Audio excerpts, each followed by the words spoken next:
Hey sports fans, Coach Nick here, and welcome to B-Ball Breakdown.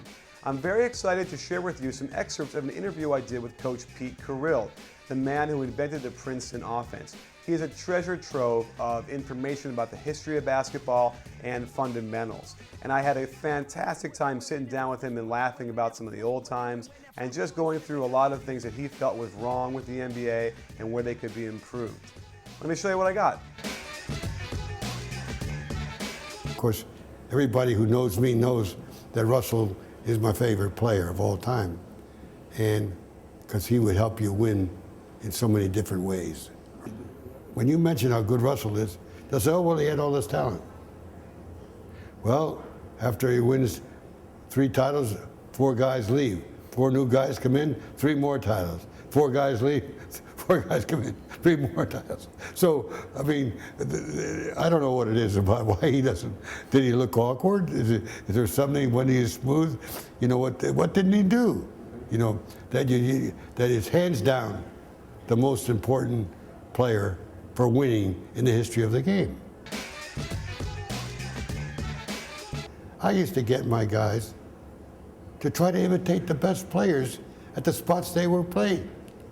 So if you want to have a guy that can make outside shots, who's not particularly fast, because that's what you got at Princeton, not a bunch of fast guys, then you look at Bird, Larry Bird, and guys that played it. I mean, there's a guy that was easily one of the 5 best players in the country, in the history.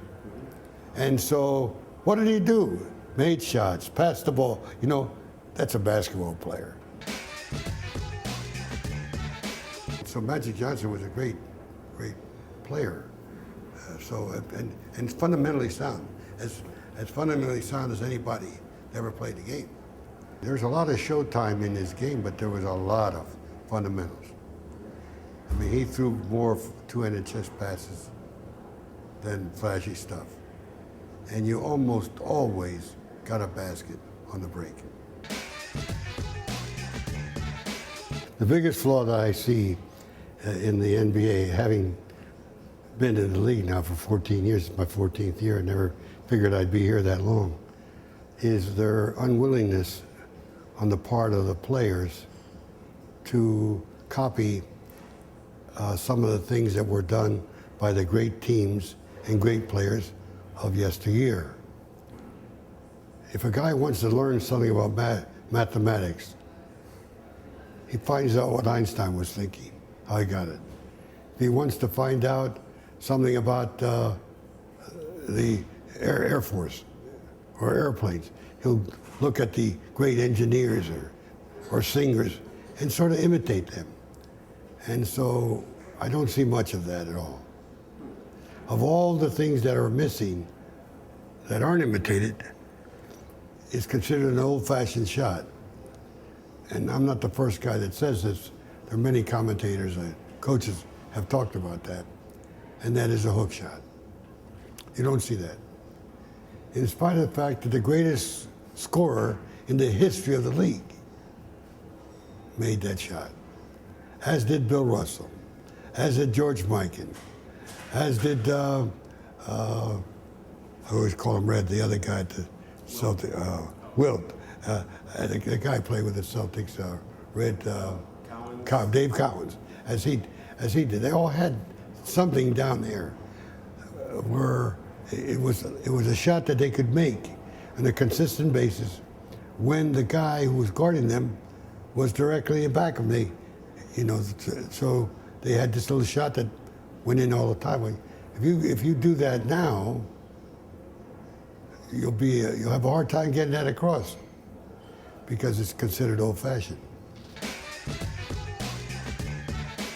Where did this come from?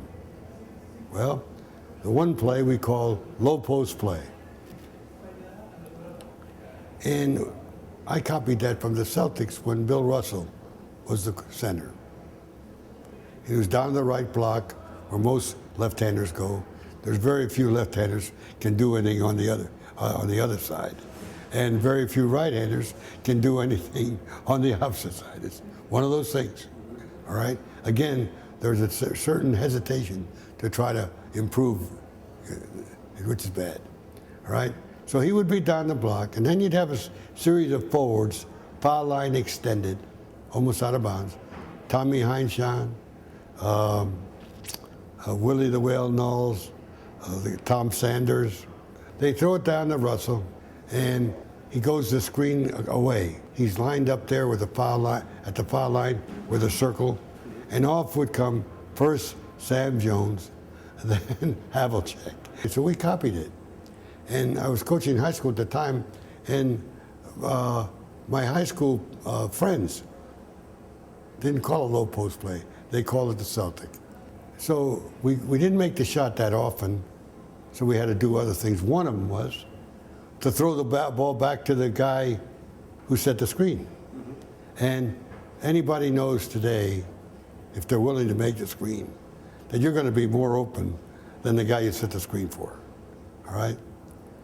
Then, if you're being played hard because you can shoot, you're going backdoor. Now, Princeton is known for going backdoor, but guys been going backdoor for 50 years.